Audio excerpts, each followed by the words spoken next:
o Brasil passou a contar com novas autorizações para exportar produtos agropecuários para 5 países, ampliando as oportunidades para o setor. Na Arábia Saudita, foram liberadas exportações de 9 produtos, como abacate, mamão e melancia. Em El Salvador e no Azerbaijão, houve autorização para envio de maçã e uvas. Já na Jordânia, o país poderá exportar feno.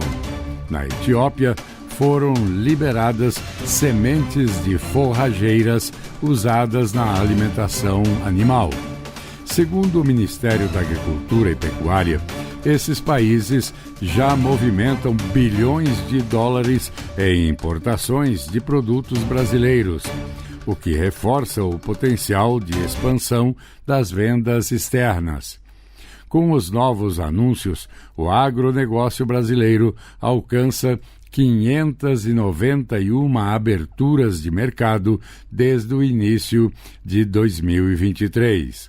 Da agência Rádio Gov, em Brasília, Vladimir Filipim. Boletim da Fiocruz acende alerta para o avanço de síndromes respiratórias graves entre crianças pequenas no Brasil. Dados do Boletim Infogripe da Fiocruz mostram o aumento das internações por síndrome respiratória aguda grave em crianças menores de 2 anos em 4 regiões do país: Norte, Nordeste, Centro-Oeste e Sudeste. O principal fator, de acordo com as informações divulgadas nesta quinta-feira, é a circulação do VSR, o vírus sincicial respiratório, um dos principais causadores de bronquiolite e de hospitalizações nessa faixa etária, como explica a pesquisadora do Boletim Infogripe, Tatiana Portela. Esse aumento dos casos de SRAG nessa faixa etária tem sido impulsionado pelo aumento das hospitalizações pelo vírus sincicial respiratório, que é uma das principais causas de bronquiolite nas crianças pequenas. Além disso, a gente também continua observando um aumento das hospitalizações pelo vírus da influenza A em diversos estados do país. O boletim aponta níveis de alerta ou risco em 14 estados e em diversas capitais.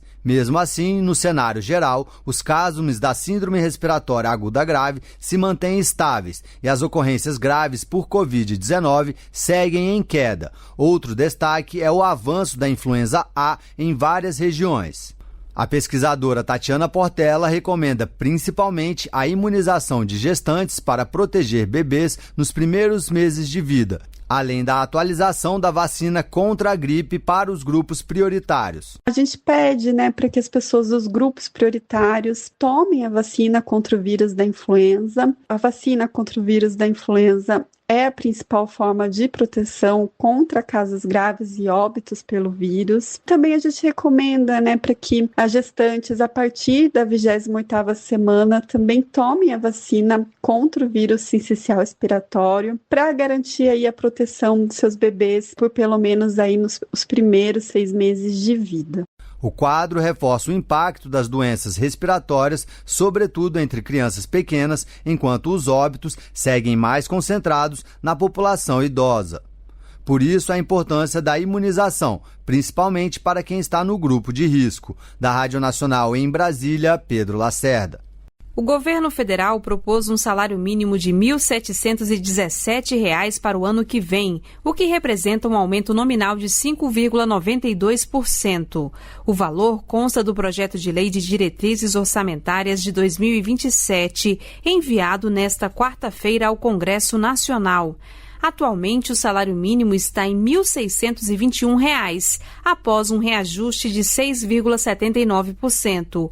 Caso seja confirmada a projeção para o próximo ano, o aumento será equivalente a R$ 96. O projeto também apresentou previsões de R$ 1.812 para o salário mínimo em 2028, de R$ 1.913 para 2029 e de R$ 2.020 para 2030. Essas projeções são preliminares e serão revistas nos próximos anos. Em 2023, o salário mínimo voltou a ser corrigido pelo INPC, Índice Nacional de Preços ao Consumidor, do ano anterior, mais o crescimento do PIB de 2 anos antes. O pacote de corte de gastos aprovado no fim de 2024, no entanto, limitou o crescimento. Isso porque o salário mínimo entrou nos limites do arcabouço fiscal, que prevê crescimento real acima da inflação dos gastos entre 0,6% e 2,5%. Assim, o cálculo para 2027 segue a projeção de 3,06% para o INPC, inflação medida em 12 meses até novembro, mais o crescimento da economia de 2025, quando o PIB aumentou 2,3%. Com informações da Agência Brasil, da Rádio Nacional em Brasília, Daniela Longuinho. Choperia e restaurante Chapa Quente. Mais que um lugar para comer, um espaço para viver bons momentos. Na praça de alimentação do Friburgo Shopping, de segunda a segunda, o sabor ganha destaque. Petiscos preparados com carinho, pratos à la carte feitos na hora, comida quilo com qualidade e o chopp sempre gelado. Entrega em domicílio e atendimento para empresas. WhatsApp 229 9820 5534. Chapa Quente. Tradição, sabor e convivência à mesa.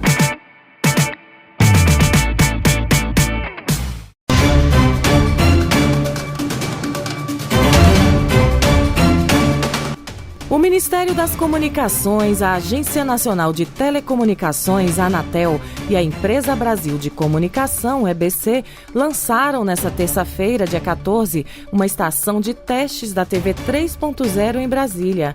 A estrutura foi instalada na torre de TV e marca o início da fase experimental da nova geração da televisão aberta no país. A estação vai permitir testar transmissões com recursos mais avançados, como mais qualidade de som e imagem, além de interatividade e integração com a internet. Nesta etapa inicial, será utilizado o conteúdo já produzido para modelos anteriores, adaptado à nova tecnologia. A iniciativa envolve também a rede legislativa, com as TVs Câmara e Senado, e faz parte de um processo de validação técnica antes da expansão do sistema. A previsão é que os primeiros sinais da TV 3.0 comecem a ser enviados ainda em 2026. Da agência Rádio Gov em Brasília, Lucília Araújo. O esporte agora tem uma semana e um dia dedicados a ele. É que foi instituído pelo governo federal o Dia Nacional do Esporte e a Semana Nacional do Esporte. A data será celebrada anualmente em 23 de junho e a Semana Nacional do Esporte será comemorada na semana em que cair o dia 23. A instituição das duas datas comemorativas foi publicada no Diário Oficial da União desta segunda-feira. O objetivo é incentivar a prática esportiva como instrumento de promoção da saúde, da inclusão social, da educação e da qualidade de vida, além de promover sua valorização em todas as faixas etárias e modalidades. A ideia é que no dia 23 de junho e na semana marcada pela data, as comemorações sejam promovidas pelo poder público em colaboração com instituições de ensino, organizações esportivas e entidades da sociedade civil. A intenção é promover as políticas públicas, a formação esportiva, a divulgação de boas práticas e a difusão do esporte como direito social e ferramenta de transformação. Da agência Rádio Gov em Brasília, Daniele Popov. Dados da CEAGESP, a Central de Abastecimento de São Paulo, indicam que os preços dos alimentos registraram uma forte alta no atacado no mês de março. O avanço médio de 5% é explicado, por exemplo, por problemas climáticos que prejudicaram a oferta de vários itens. Destaque para o grupo chamado Alimentos Diversos, com avanço médio de 12%, puxado principalmente pela cebola nacional, que ficou 43% mais cara. Da Rádio 2, Humberto Ferretti. O Tribunal de Justiça do Rio de Janeiro condenou nesta quarta-feira o terceiro acusado de participar da morte do congolês Moise Kabagambi. Brandon Alexander Luz da Silva foi sentenciado a 18 anos e 8 meses por homicídio triplamente qualificado em regime inicial fechado. Os jurados consideraram que a ação executada pelo condenado foi extremamente brutal, pois imobilizou a vítima por 12 minutos e 40 segundos para que os demais acusados pudessem agredi-la.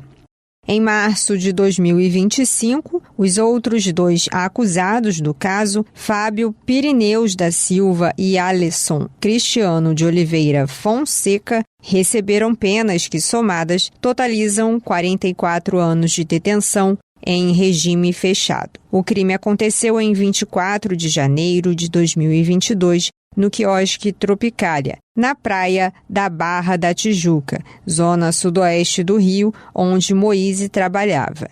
Imagens de câmeras de segurança mostram que o congolês foi agredido com pauladas, chutes e socos até a morte, após cobrar o pagamento de diárias atrasadas. A primeira testemunha ouvida nesta quarta foi Viviane de Matos Faria, encarregada de um quiosque vizinho. No depoimento, ela entrou em contradição. A princípio, declarou ter escutado berros na área externa, no momento em que o congolês era atacado. Depois, afirmou ter ouvido que Moise estaria alterado por ter perdido uma companheira e o filho durante o parto. Carlos Fábio da Silva Muzi, proprietário do quiosque Tropicália, negou em depoimento que Muzi costumasse provocar tumulto, mas confirmou que ele aparentava estar alterado no dia em que foi assassinado. Ao final, declarou que não possuía débito com o congolês. Na sequência, o administrador do Tropicália, Jailton Pereira Campos, relatou que Moise foi espancado e amarrado com uma corda.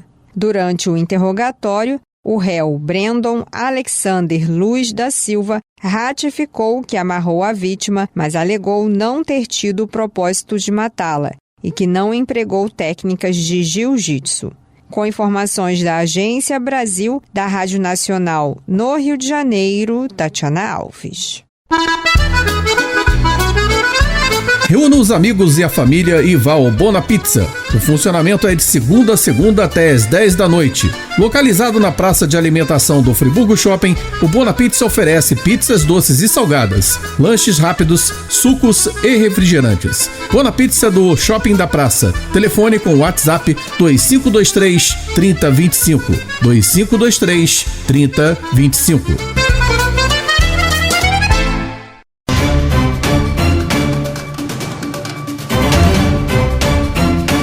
O novo PAC vai destinar 35 milhões de reais para a construção de 8 escolas na terra indígena Yanomami, a maior do país.